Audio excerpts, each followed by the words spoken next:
berjanji langit selalu biru. Namun Engkau yang berjanji bahwa Tuhan tidak pernah meninggalkan kami. Engkau tidak pernah selalu menjanjikan pendaratan yang tulus. Namun Engkau yang berjanji, Engkau tidak pernah membiarkan kami. Kenyataan Tuhan itulah yang membuat kami ada di tempat ini. Kasih Tuhanlah yang membuat kami boleh berdiri. Jika kami hidup berkati, sungguh Tuhan kami kagum akan Engkau. Di balik setiap buka kami ada suka. Di balik setiap air mata kami ada kebahagiaan. Kalau mungkin ada di antara kami yang belum mengerti, bahkan mereka belum tahu apa rencana Tuhan di balik apa yang kami alami. Namun hari ini Tuhan, izinkan Tuhan Roh Kudus yang akan bekerja, mengertikan setiap hal itu dalam setiap kami, sehingga kami menjadi pribadi yang dahsyat dalam Tuhan. Tuhan, kami percaya pada hari ini Engkau hadir di tengah-tengah kami. Hadirat-Mu hadir di tengah-tengah kami. Kuasa Tuhan di tengah-tengah kami. Menyatakan kemuliaan Tuhan. Hadirat-Mu Tuhan sungguh luar biasa. Oh Tuhan, terima kasih. Mari saudara, sebelum kau mendapat berkat firman Tuhan, mari kau boleh bersyukur, berterima kasih buat Tuhan hari ini. Terima kasih. Terima kasih.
Selamat pagi. Saudara sehat hari ini, amin.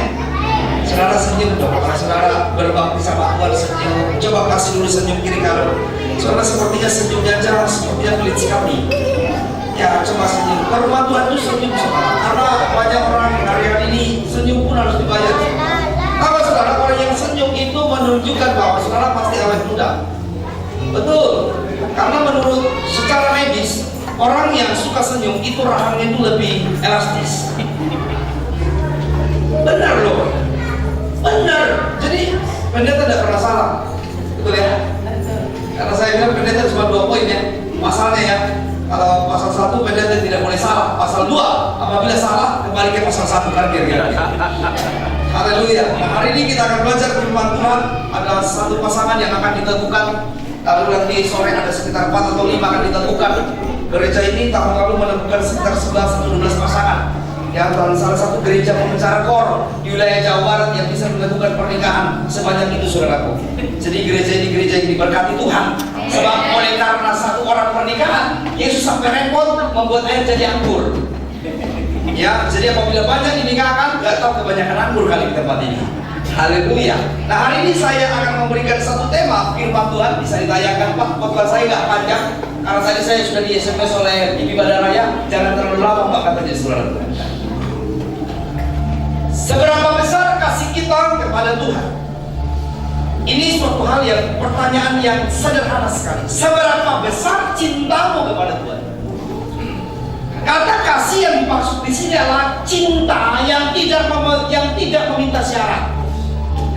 Seringkali saudaraku, kalau kita belajar mengenai kasih Tuhan, tentu tidak sebanding dengan apa yang Tuhan buat dalam hidup kita, dengan apa yang kita lakukan buat Tuhan. Kasih itu Alkitab berkata ada berapa? Ada 4. Pertama, Kedua, ketiga, saya ini bukan lelang Pak. Pertama Pak, agape, agapeos, itu juga itu bahasa yang Yunani itu. Agape, phileo, eros. Kayaknya erosnya kencang banget di saudara gue. Storge. Ada 4 kasih dalam Alkitab, tetapi yang dipakai Tuhan adalah agape. Kata agape adalah kasih yang tidak memenuhi syarat, yang tidak menuntut atau bersyarat. Apa yang kita bisa lihat dari firman Tuhan hari ini? Kita buka dulu Alkitab kita, karena harus kita baca pakai ayat. Ya. Hari ini kita buka ayatnya. Bisa ditayangin Pak? Natsnya Yohanes.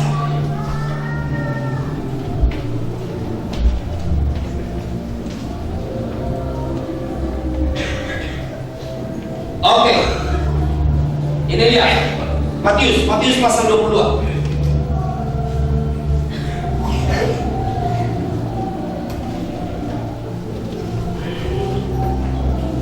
Satu ayat saja. Ayat 37 saya baca. Matius 22 ayat 37. Perhatikan dengan baik di sini. Mengenai hukum yang terutama, jawab Yesus kepadanya. Kepada siapa maksudnya ini? Jawab Yesus kepadanya, kasihilah Tuhan Allahmu dengan apa? Segenap hatimu, dengan segenap jiwamu, dan dengan segenap, ada berapa segenapnya? Hatimu, jiwamu, akal budimu. Ada 3 ini. Kenapa Tuhan berkata kasihilah, dan dia berkata jawab Yesus kepadanya? Kepada siapa ini Pak? Halo jamaah, kepada siapa ini? Baca dong Pak ayat sebelumnya, ya saudara.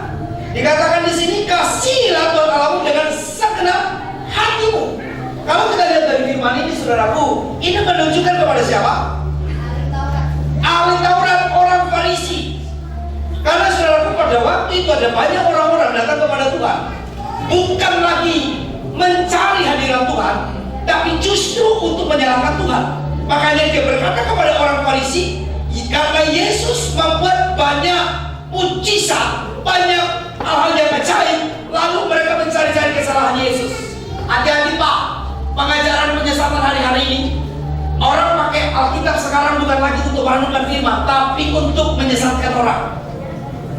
Makanya kadang saya bingung ya, mana nih yang benar-benar nih Pak Pendeta? Banyak orang bertanya sama saya, mereka pakai Alkitab loh Pak. Oh saudara, mereka lebih pintar dari saudara. Kenapa mereka pakai Alkitab? Menyerang orang Kristen. Kenapa? Tahu nggak kenapa? Mereka pakai Alkitab. Kenapa? Pakai ayat. Oh mereka ada ayat. Dari ayat meja, ayat khusus, semua ayat ada. Kenapa mereka pakai ayat? Mereka kenapa pakai Alkitab? Tahu nggak jawabannya kenapa? Ini jawabannya. Karena mereka tahu orang Kristen tidak suka baca Alkitab. Benar loh. Karena mereka tahu orang Kristen tidak suka baca Alkitab, makanya mereka pakai ayat. Mereka pakai Alkitab. Begitu mereka berceramah, kita bingung. Hebat juga ini orang ya. Kenapa saudaraku? Karena kita tidak mengerti firman. Makanya hari ini kita akan belajar. Kenapa Tuhan berkata kasihilah Tuhan Allahmu dengan segenap hatimu. Saudaraku, kata mengasihi dengan segenap hati ini bicara mengenai seluruh aspek hidup kita. Makanya jangan terlalu rohani tapi nggak mengerti firman. Saya kadang begitu. Orang Kristen ini kalau udah berdoa, wah rohani banget ya Pak ya. Tapi buktinya tahu ayat ini. Aduh saya nggak tahu, kayaknya ada di Alkitab. Dia semua di Alkitab Pak. Tapi kalau doanya luar biasa, gemetar-gemetar, sampai tetangganya gemetar, sampai di rumah suaminya gemetar, semua gemetar oleh dia. Tetapi apa yang kita lihat saudara? Tuhan tidak hanya butuh doa, tapi dia juga mau supaya kita mengerti firman Tuhan dengan benar. Amin. Amin. Ada doanya luar biasa loh Pak. Saya masuk gereja karena saya pernah kabur di satu gereja. MC-nya bilang begini, Tuhan, haleluya, mari kita menyembah Tuhan. Tuhan hadirlah di sini. Saya kabur saudaraku. Disuruh Tuhan hadir Pak. Sebab kalau Tuhan hadir, apa dikatakan kita? Selesai dunia ini Pak, kiamat. Jadi hadirlah Tuhan, artinya kiamatlah hari ini, kan begitu, betul nggak? Betul nggak sih? Kalau Tuhan udah hadir, kira-kira apa yang terjadi Pak?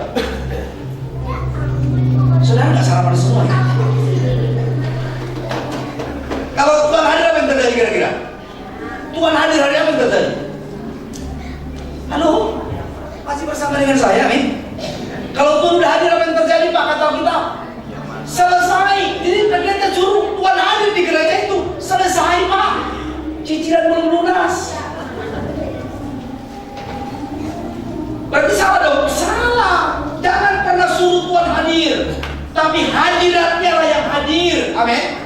Amin. Loh, Tuhan udah ada di sebelah kanan Yesus. Bapak itu loh, sudah ada dia. Udah duduk dia memerintah, lalu saudara suruh dia turun. Emang Tuhan itu celuk? Kan enggak. Kita ini bukan Kristen celuk, amin. Turun naik. Emang Tuhan punya pabrik teh botol susu. Yang Tuhan tahu hari ini adalah bagaimana kita sungguh-sungguh merasakan hadiratnya, mengalami perjumpaan dengan Tuhan. Sehingga ketika seseorang mengalami perjumpaan dengan Tuhan, hidupnya mengalami perubahan. Amin. Amin. Jadi jangan terlalu repot suruh turun dari surga Tuhan, tapi yang harus kita persiapkan bagaimana kita ketika kita dipanggil Tuhan. Itu lebih penting. Nah, apa yang kita bisa lihat dari sini? Ada beberapa jenis yang saya sampaikan hari ini. Cara mengasihi Tuhan menurut Alkitab. Pertama, dan yang pertama, satu orang berdiri. Sebesar pengkhianat, katakan dengan saya, sebesar pengkhianat. Coba tanya sebelah kamu, pengkhianat nggak? Tanya dulu dia. Sebesar pengkhianat, tahu sebesar pengkhianat? Tahu Yudas Pak? Dia main ke Yesus. Dijual. Dia apa Yesus? Dicium dia Pak. Dicium Yesus Pak. Dari 12 murid siapa yang pernah mencium Yesus? Yudas. Tapi tahu nggak? Di balik ciumannya ada udang di balik bakwan. Perhatikan semua. Makanya Bu Pak, kalau dicium suami hati-hati. Terhianati, sakitkan di sini, amin. Kalau begitu nggak boleh dicium Pak. Apa yang kita lihat? Coba Matius 26. Kita sebentar flashback ke situ. Ciuman yang pertama ciuman Yudas. Kasihnya, kasih seperti Yudas. Matius pasal 26 ayat 48. Saya baca.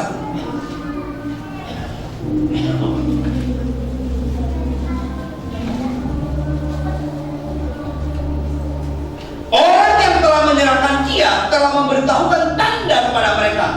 Orang yang akan kucium, itulah dia, tangkaplah dia. Wow, Yudas itu apa Pak? Levelnya di gereja atau di murid-murid Yesus levelnya apa Pak? Jadi apa dia Pak? Jadi apa? Bendahara. Tapi tidak semua bendahara itu Yudas. Jangan sampai setiap orang bendahara, kamu Yudas ya? Kamu Yudas ya? Saya ngomong saudaraku. Ya. Jadi kalau saudara bilang bendahara di Yudas, saya tanya di rumah siapa bendahara? Bukan saya ngomong, kau yang jawab. Jadi kan kau bilang istrimu Yudas. Tidak kan? Tapi jabatannya waktu itu dia seorang bendahara. Tapi dia berkata orang yang kucium itu, ini namanya kasih yang pura-pura Pak. Pura-pura dia datang menyembah Tuhan, pura-pura dia memuji Tuhan, pura-pura dia memberikan yang terbaik, pura-pura hidup dalam kepura-puraan. Makanya saudaraku, Tuhan tidak suka dengan mereka. Makanya dia berkata, orang yang kucium dia, tangkaplah dia. Kadang kita sulit membedakan benar-benar yang anak Tuhan mana bukan. Ada saudaraku di depan dia manis memuji saudara, tapi di belakang dia menusuk saudara. Pilih mana punya teman, kalau salah saudara ditegur, atau kalau salah saudara diomongin di luar. Pilih mana? Ditegur sama orang-orang banyak gitu. Pilih mana? Ditegur langsung atau diomongin ke orang? Kenapa ditegur langsung lebih pilih? Karena lebih baik teguran yang nyata-nyata daripada iya. Dia pura-pura dia Pak. Dia cium saudara, dia baik. Aduh ibu kamu baik banget gitu. Kalau hatinya lewat mana kamu nanti? Kalau mantu sama mertua, aduh bu mertua baik banget. Aduh panjang umur ya. Kalau mati kapan mati nih? Warisan ini nih. Di tempat ini tidak ada seperti itu, amin. Gak ada yang ngaku maksudnya Bang. Di gereja kan semua malaikat, betul nggak? Sampai hari Minggu malaikat pengangguran, karena diri kalau ke gereja malaikat di bumi lebih daripada malaikat yang lain. Tapi saya percaya hari ini kita belajar kalau saudara datang sama Tuhan, memberi sama Tuhan, Tidak perlu saudara menuntut. Ada loh di gereja, saya pernah saksikan.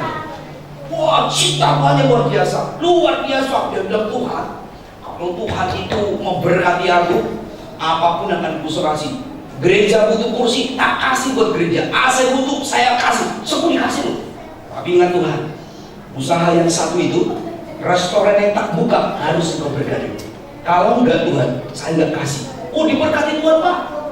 Usahanya diberkati Pak. Oh, sini disumbang, sini disumbang, semua disumbang. Tinggal gembalanya aja nggak disumbang bajunya, semua disumbang. Tengah jalan Pak, usahanya bangkrut. Dia bilang Pak Tuhan, gimana sih? Tak kasih kursi, tak kasih, semua tak kasih. Salib gereja pun saya kasih. Ya kencang loh Tuhan Pak. Kalau ke depan omset saya nggak naik Pak, saya bawa pulang ke kursi biar cuma berdiri badannya. Dibawa pulang Pak kursinya Pak. Ngeri loh. Dicopotin semua sampai salib-salibnya dicopotin, ditaruh dalam rumahnya. Orang bingung, ini salib atau apa ini? Artinya apa? Kasih kepada Tuhan. Alkitab mengajarkan kita loh Pak, kalau kamu beri dengan tangan kanan, tangan kiri tidak perlu tahu. Amin. Tidak perlu pura-pura. Amin. Lebih baik jangan kasih daripada hatimu ngedumel saudaraku. Saudara mau beri tapi mulutnya ngoceh aja. Ya, mau uang jajan dong. Ngoceh dulu dari terbit hari sampai terbit. Dikasih sih tapi ngoceh dulu Pak. Ada harga yang harus dibayar anak, mendengar supaya dia mendapat. Itu kasih yang kurang. Ada satu anak kecil, namanya Jida. Bukan Sumpe Pak, sudah selesai itu bisa dengan Sumpe. Suatu waktu dia masih SD kelas, ya masih sekitar kelas 3 SD. Saya pernah sampaikan kepada Ustaz Jepang. Suatu waktu ada perlombaan di sekolahnya, lomba lari. Selanjutnya lomba lari Pak. Lomba lari dia. Begitu sebelum dia start di garis, sebelum dia lari saudaraku, dia anak Tuhan, dia cinta Tuhan, dia berdoa sama Tuhan. Setelah dia berdoa sama aku, benar dia juara 1. Wah, semua orang tepuk tangan semuanya, tepuk tangan semuanya. Dan semua panitia bilang, hebat kamu Sidang, kamu bisa juara 1, mengalahkan semua orang. Apa yang dia bilang? Waktu di diwawancarai Pak, membuat semua panitia bingung. Dia tanya, pasti kamu bisa menang juara 1 karena kamu berdoa sama Tuhan kan supaya kamu menang. Apa dia bilang dia? Enggak, saya enggak berdoa sama Tuhan supaya saya menang, karena tidak baik saya berdoa mengalahkan orang lain. Terus saya cuma berdoa, Tuhan tolong saya, kalau saya kalah jangan sampai saya menangis. Itu aja doanya. Kalau saya kalah Tuhan, jangan saya sampai menangis. Tapi di juara 1. Di balik ini saudara, saya mengerti cerita singkat ini. Sebelum kita minta, Tuhan sudah tahu mana yang baik. Amin. Amin. Kalau kita pengen minta nomor satu, tapi kadang kita lupa saudara. Kita meminta bahu yang kuat supaya kita dapat menanggung setiap beban hidup kita. Amin. Poin pertama, jangan sampai kasihmu seperti kasih Yudas. Yang kedua, sebesar lupa kacang akan kulitnya. Pernah dengar kamu seperti kacang lupa kulit? Apa kira-kira arti ini? Kenapa? Melupakan kebaikan. Apalagi seperti kacang lupa pada kulitnya. Tapi puji Tuhan, saya di Indomaret beli kacang udah gak pakai kulit Pak. Makanya saya nggak pakai pepatah ini, karena sekarang kita dapat kacang nggak pakai kulit lagi, betul nggak? Ya. Apa yang dikatakan? Tidak tahu bersyukur walaupun sudah disembuhkan, sudah ditolong Tuhan. Tuhan sudah terlalu baik Pak. Engkau pernah sakit ditolong Tuhan, engkau pernah mau silakan Tuhan selamatkan engkau, tapi engkau lupa Tuhan Pak. Engkau pernah berdoa supaya Tuhan selamatkan pekerjaanmu, engkau ditolong Tuhan Pak, tapi engkau lupa bersyukur seperti 9 orang kusta. Ini kasih apa dikatakan? Seperti kacang lupa pada kulitnya. Pak, ingat Tuhan itu terlalu baik buat kita. Amin. Amin. Tuhan itu terlalu baik. Amin. Karena itu saudara, kalau kau ditolong Tuhan, kau diberkati Tuhan, jangan pernah lupa Tuhan. Katakan sebelum, jangan suka lupa Tuhan. Ya, handphone kita nggak pernah lupa bawa, dompet nggak pernah lupa bawa, tapi kadang kita lupa berdoa kalau pergi. Betul Pak? Betul? Begitu nggak ada dompet baru dia berdoa. Jadi Tuhan itu kayak apa saya lihat ya? Kayak security aja. Pengawas kita setiap hari aja. Saudara dengar baik-baik. Ya, apapun yang Tuhan buat dalam hidupmu, jauh sebelum kau minta, Tuhan sudah kasih kau. Ada banyak orang awalnya semangat sama Tuhan, waktu dia belum ditolong Tuhan, janjinya sama Tuhan luar biasa, sampai Tuhan tuh digempali tiap hari. Tapi begitu ditolong Tuhan, ada kita lupa-lupa. Makanya ingat janjimu sama Tuhan. Ingat loh kasihmu yang semula loh. Ya, dulu engkau belum punya rumah. Tuhan, kalau aku punya rumah, aku pengen di rumahku ada ponsel. Begitu ada rumah, saudara, kau bisa di rumah saudara ya. Aduh maaf ya, rumahku sepi. Terus udah rumahku sempit, nggak ada plastik. Buat apa? Buat ponsel. Semuanya nggak ada alasan.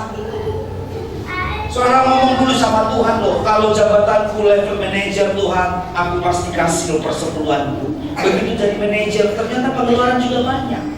Saudara bilang lagi, Tuhan masih belum siap memberi. Kadang saudara pun kau dan saya suka berjanji sama Tuhan, tapi kau dan saya juga seringkali melupakan janjimu sama Tuhan. Ini loh, lupa kacak akan dirinya. Kasih yang kosong dan hampa, kasih yang sekedar basa-basi, hambar gak ada artinya. Kasih itu adalah pengorbanan, amin. Amin. Saudara, kalau saudara cinta, biasanya apa yang kau lakukan? Cinta sama pasangan, cinta sama orang tua, kira-kira apa ya? Apa ya Pak? Kamu bapak kasih cincinnya Pak ya? Oh luar biasa. Setiap ulang tahun istri kasih cincin ya. Jangan ulang tahun istri kasih batu aki. Waduh saudara, gosoknya susah Pak, dikeker. Sampai di center. Istrinya nggak pernah digosok di salon, tapi batunya digosok. Habis itu di center. Begitu dijual saudara. Poin kedua. Poin ketiga Pak, sebesar kewajiban orang muda yang kaya saudara ke gereja karena tidak enak ini hari Minggu Pak. Di kampung saya Pak, mulai dari pemabuk, penjudi, penatua, majelis, kalau hari Minggu Pak warung tutup. Percaya, tingkat kejahatan di kampung saya hari Minggu berkurang karena dia tahu hari Minggu. Apalagi kalau warungnya dilewati kalau mau pergi ke gereja, oh ditutup warungnya, tapi di dalamnya main judi semua Pak, termasuk saya juga. Intip-intip, udah lewat pendetanya, udah lewat, aman. Kalau di gereja kami, di warung aman. Di kampus begitu. Tapi saudaraku yang Tuhan mau, saudaraku datang ke gereja bukan karena hari Minggu Pak. Kau datang ke gereja satu hal, karena bukan hanya sebagai kewajiban, karena satu kesadaran kita, karena kita telah diselamatkan oleh Tuhan. Amin. Amin. Bukan karena kewajiban lain kau datang berbakti sama Tuhan. Saya dipanggil Tuhan bukan kewajiban Bapak Ibu. Kau dipanggil Tuhan karena kau dan saya sudah dibayar lunas oleh Tuhan. Amin. Lunas loh Pak. So, coba kalau Tuhan bayar surat kredit, dosamu di kredit, mau nggak? Pakai kartu ATM surat, kartu kredit. Dosamu hanya 5 tahun, di kredit 5 tahun, cicil. Mati pada usia 3 tahun Pak, cicilan umur 12 Pak. Makanya Tuhan itu tebus saya dan saudara. Sebelum kau lahir, Tuhan sudah bayar duluan. Amin. Tuhan itu luar biasa. Makanya engkau dan saya datang bukan karena kewajiban, bukan karena lihat Pak Seth, lihat pendetanya, lihat bu pendetanya, lihat pemain musiknya, lihat semuanya, lihat gedungnya. Tapi kau datang ke Tuhan itu karena didorong oleh rasa hausanmu akan Tuhan, dan kau rindu mengalami perjumpaan dengan Tuhan. Inilah yang Tuhan cari hari-hari ini. Amin. Amin. Bukan hanya kewajiban Pak. Kalau nggak ke gereja nggak pakai kebaya, oh kayaknya nggak ke gereja. Kenapa nggak gereja? Nggak ada kebaya Pak. Kenapa nggak gereja? Nggak ada anting Pak. Kenapa nggak gereja? Nggak ada konde Pak. Makanya saudaraku ke gereja karena pernah pernik sampai sepatunya berjengkal. Saudaraku ketemu Tuhan aja hampir bongkok saudara. Saudara kata kepada Tuhan itu karena rasa haus makan Tuhan, karena mengalami perjumpaan dengan Tuhan. Engkau merasakan bahwa Tuhan itu terlalu baik Pak. Ingat loh kemarin Pak, hari ini kau tidak bisa bangun kalau Tuhan tidak bangunkan dari pagi. Bangun, ini hari Minggu, ini hari yang baru. Banyak loh Pak, malam tadi tidak bisa bangun lagi Pak.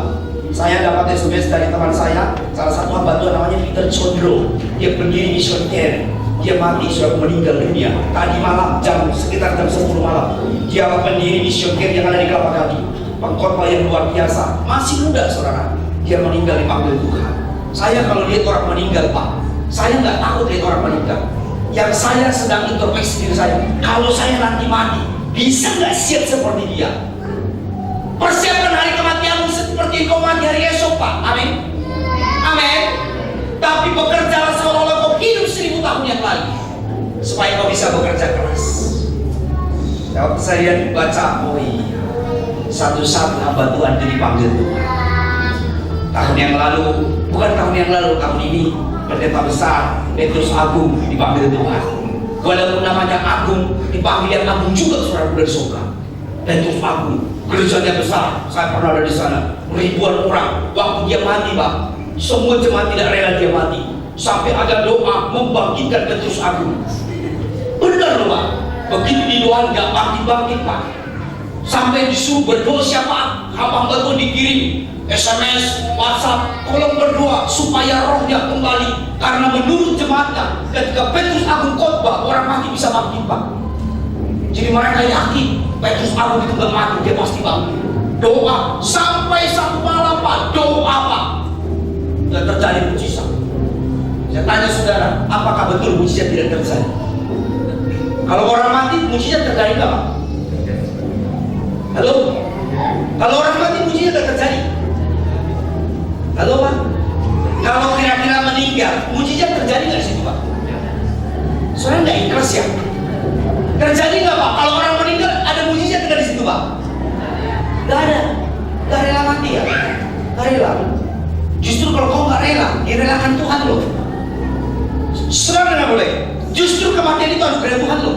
Meninggal pun ada mujizat. Karena saya banyak pelayanan rumah sakit. Mau didoain apa? Doain Pak supaya saya cepat mati Pak. Nggak mati Pak. Makanya saya pernah ada orang saudaraku dipanggil Ustaz, panggil Pak Haji, semua supaya dia mati karena terlalu sakit Pak. Penderitaannya terlalu sakit. Untuk buat dia mati pun harus didoain. Sampai ada kan cerita-cerita anak mertuanya nggak meninggal, pendeta dipanggil, pendoti dipanggil, semua deh.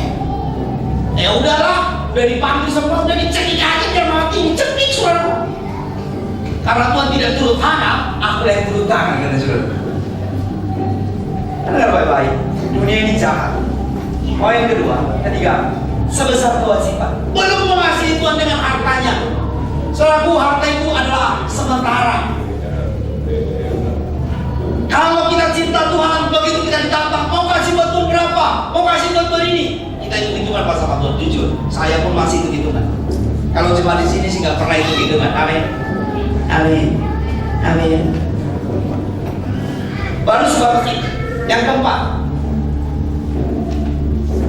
memenuhi kewajiban. Kasihnya meningkat dengan drastis setelah berjumpa dengan Tuhan, mengalami satu perjumpaan dengan Tuhan. Makanya jelas loh saudaraku, waktu seseorang mengalami perjumpaan dengan Tuhan secara pribadi, maka kasihnya bertambah sama Tuhan. Amin. Amin Pak. Kalau kita mengalami perjumpaan dengan Tuhan, udah merasakan pertolongan Tuhan, udah merasakan mujizat Tuhan, udah pernah merasakan bagaimana usaha kita diberkati Tuhan, pasti Pak Ibu kasihmu sama Tuhan itu bertambah. Kenapa kasih orang tidak bertambah sama Tuhan? Saya takut dan ragu, jangan-jangan kita tidak mengalami perjumpaan dengan Tuhan.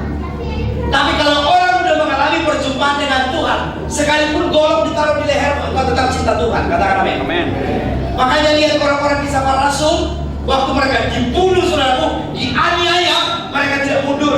Tapi kalau kita coba di gereja tadi di gerbang Citra Indah City, ibu mau kemana? Ke gereja, langsung diambil golok. Mau ke gereja?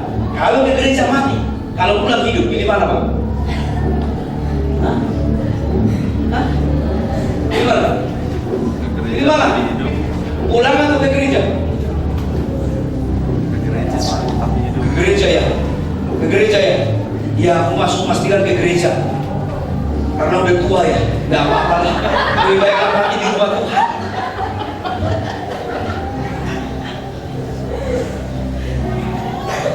Kalau masih muda, pulang dulu deh. Masih ada hari Minggu. Jujur loh. Tapi kalau mau wah cinta Tuhan, mulutnya ini lagu kayaknya sampai diatur kalau bervisi sama Tuhan. Sampai Tuhan itu digombal, kaulah matahariku, kaulah bulanku, semua planet-planet dikasih tahu. Sampai Tuhan bilang, gombal. Begitu gerimis sedikit, Pak, Tuhan, Engkau tahu, aku rindu ke rumahmu, tapi gerimis Tuhan. Sebab kalau gerimis di kepalaku, aku masuk angin. Aku di gereja batuk-batuk, dan batuk-batuk bisa menular kepada hamba yang menyampaikan firman Tuhan. Aku tidak mau membawa virus di gereja. Karena itu aku biarlah seperti firman Tuhan. Masuklah ke kamar, tutuplah pintu. Saudara, pakai aja langsung. Di tempat ini tidak ada seperti itu. Amin. Amin. Amin. Di Alkitab disuruh tutup pintu atau tutup mata kalau berdoa. Saya tanya saudara nih, orang Kristen nih semua nih, kenapa orang Kristen doa tutup mata? Ada nggak di Alkitab? Kalau mau nggak berdoa, tutuplah matamu. Yang ada tutuplah pintumu. Halo, kenapa kita berdoa tutup mata?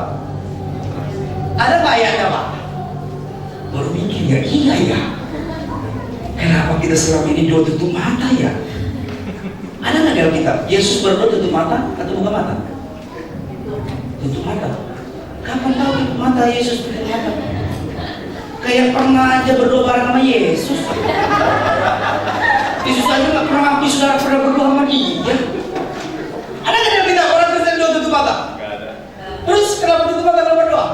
Kalau buka mata kayaknya nggak rohani. Kalau tutup mata rohani. Tahu nggak kalau berdoa tutup mata sambil tidur, Pak, itu rohana. Yang benar bagaimana dong? Baru mikir kan? Saya suka mengkritis, kenapa orang Kristen kalau doa tutup mata? Padahal nggak ada yang kita tutup mata. Ayo, siapa bisa jawab, Pak? Saya kasih hadiahnya. Hadiahnya videonya Pak Yuli Sony dibawa pulang. Ada yang tahu? Biar fokus. Jadi kalau berdoa tutup mata, fokus tidur, fokus mimpi. Nah, soalnya kalau buka mata nggak fokus. Coba aja saudaraku, orang gila yang saya ceritain doa tutup mata, dia fokus sama jalan saudara. Lalu kenapa dalam kita doa tutup mata? Tidak ada dalam kita tutup mata. Tidak ada itu. Yesus tidak pernah mengajarkan kalau kau berdoa tutup mata. Yang ada kalau kau berdoa, tutup pintumu dan berdoa supaya Bapa di surga tahu kau berdoa. Jadi kenapa bakal kita? Pada abad 16 waktu itu Inggris Raya, Kristen luar biasa. Waktu itu saudaraku banyak orang-orang tukang sihir lalu lalang mencari orang Kristen. Jadi ketika mereka beribadah saudaraku, banyak orang penyihir masuk ke gereja. Lalu mereka membuat tidak fokus. Lalu dari situlah dibuat satu fatwa bahwa kita berdoa supaya konsentrasi, tidak terpecah pikirannya, berdoa dengan tutup mata. Itulah awalnya sehingga orang Kristen berdoa tutup mata. Jadi tidak ada kita karena sejarah.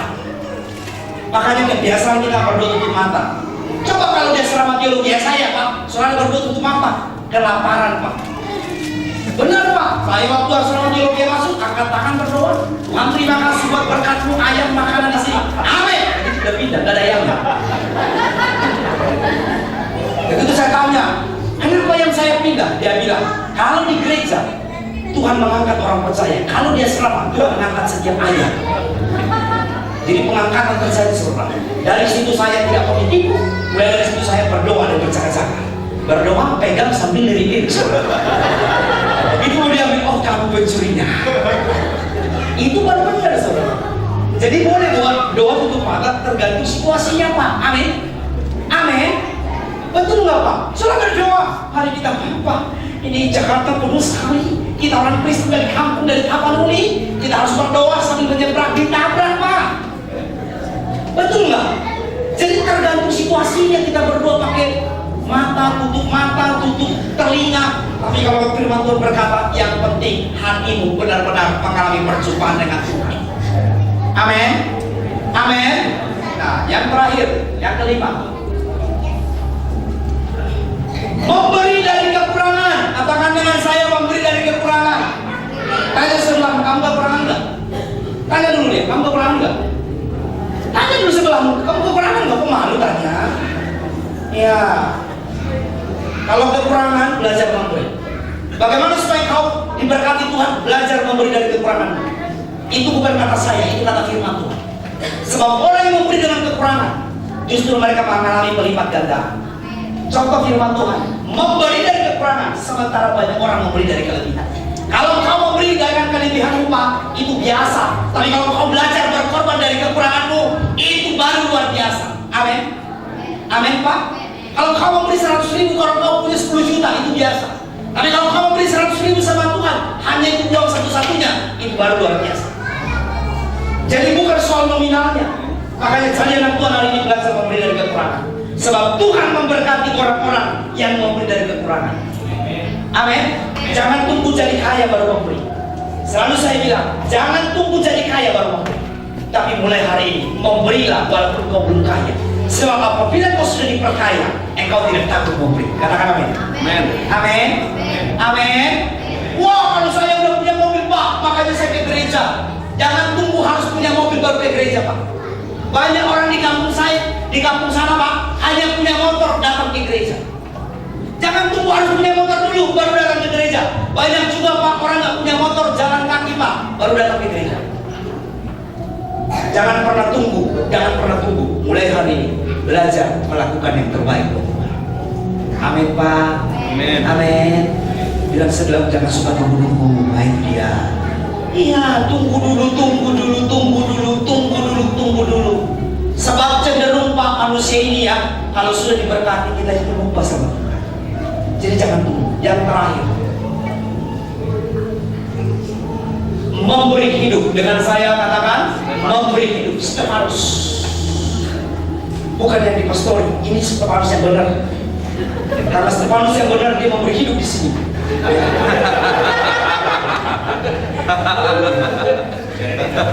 Loh kayaknya tertawanya ikhlas sekali. Saya tidak bisa mengerti arti tertawa.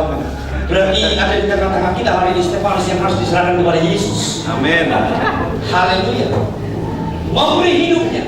Lalu katanya, sungguh aku melihat langit terbuka dan anak manusia berdiri di sebelah kanan Allah.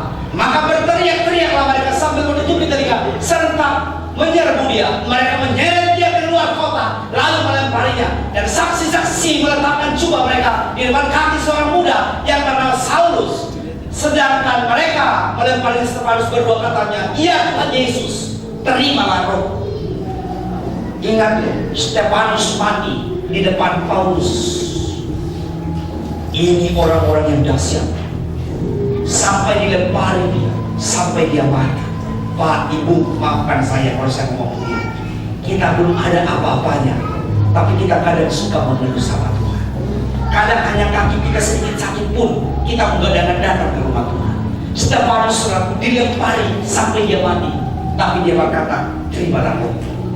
Ibu bapak, jemaat Tuhan yang saya kasihi, jangan pakai alasan karena kemalasan. Tapi mulai hari ini, hanya oleh satu alasan kita boleh datang ke rumah Tuhan. Karena Tuhan terlalu baik. Tuhan terlalu baik. Dan amin. Amin. Amin. Amin. Jangan terlalu membangun alasan-alasan. Habis aku kan udah tua Pak, jadi nggak boleh lagi ke gereja. Udah nggak bisa. Saya cuma bilang, Ibu, kalau kamu mau begitu sama saya, salah orang. Saya akan jawab, siapa suruh ibu duluan lahir? Iya kan? Soal tua dan muda itu soal kelahiran Pak. Tapi kali jadi orang yang dewasa itu pilihan kita. Amin. Di gereja ini ada umas setiap hari Rabu. Umas setiap hari Rabu. Saya bangga loh sama mereka. Saya kadang mikir, saya bisa nggak kayak mereka ada di rumah? Mikir loh saya. Mereka datang sungguh luar biasa. Jam 10 mereka datang beribadah sama Tuhan. Pulang. Kadang ada rasa iri hati loh. Saya rasa irinya apa? Bisa nggak Tuhan nanti saya tua di rumah Tuhan? Jangan-jangan nggak pernah di rumah Tuhan. Jangan-jangan di rumah sakit. Pilih mana? Saudara ada di rumah Tuhan atau di rumah sakit? Halo? Di mana Pak? Di rumah Tuhan. Kenapa di rumah Tuhan? Karena di rumah Tuhan gratis, di rumah sakit bayar. Amin. Hari ini kita belajar bersama. Kita belum memberi nyawa kita sama Tuhan. Baru sebatas persembahan kita. Baru sebatas waktu kita. Baru sebatas pemberian yang kita punya. Tapi hari ini dengar baik-baik. Stefanus memberi hidupnya. Karena dia tahu Tuhan telah menyelamatkan hidupnya. Hari ini berhidup kepada Tuhan, maka Tuhan lebih daripada kau harapkan, dia sanggup melakukan perkara-perkara itu. Amin Pak. Amin. Amin Pak. Kasih yang mana saudara? Kasih Yudas? Tanya, kamu kasih yang mana? Dicium dulu. Aduh Papa, udah pulang belum? Karena dia tahu tanggal muda, gaji jangan sampai kepotong. Begitu udah tanggal setengah 2, aduh Pak, kok cepat banget sih pulangnya? Yang tak lembur, gitu loh saudara. Saudara lembur gitu. Kalau suaminya di rumah ditanya terus, kapan sih Pak kerjanya? Kapan sih? Kok belum pergi? Kalau belum pergi, seolah-olah karena perhatian, padahal bukan Pak, itu pura-pura. Di tempat ini ada seperti itu, amin. Amin. Amin. Amin. Bilang dong sama suami, Pak, walaupun kita hanya makan roti keju sungguh, asalkan kau bersama kita dengan pizza, amin. Kok nggak ikhlas ngomongnya, amin. Amin. Iya dong, saudara. Sehingga kasihmu tidak karena materialistis, tapi benar karena kesungguhanmu. Firman Tuhan hari ini memberkati saudara. Cintai Tuhan dengan segenap hati, pikiranmu, kekuatanmu, akalmu. Amin firman Tuhan. Mari kita tundukkan kepala. Mari kita koreksi. Apakah kita memberi yang terbaik